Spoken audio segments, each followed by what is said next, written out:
Hello, everyone. Today is the fourth day of the Novena, Lay Apostolate DCLA, DCSCM, DPS.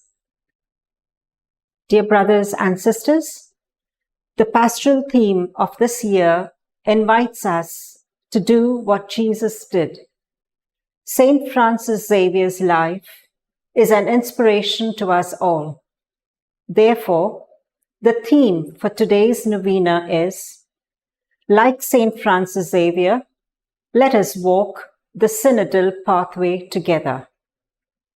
A synodal church is a participatory and co-responsible church where the laity, priests, and religious work hand in hand to continue Christ's mission.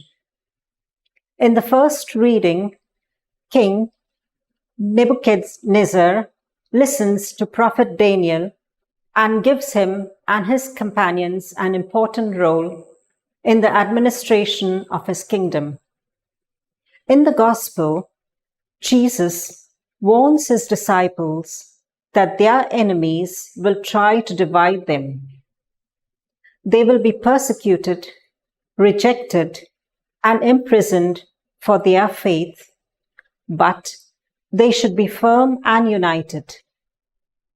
Let us pray during this Eucharistic celebration that the Diocesan Center for Lay Apostolate, the Diocesan Pastoral Secretariat, and the Diocesan Center for Social Communications Media may work together with the laity in a spirit of participation and collaboration to carry on the pastoral work of our Archdiocese.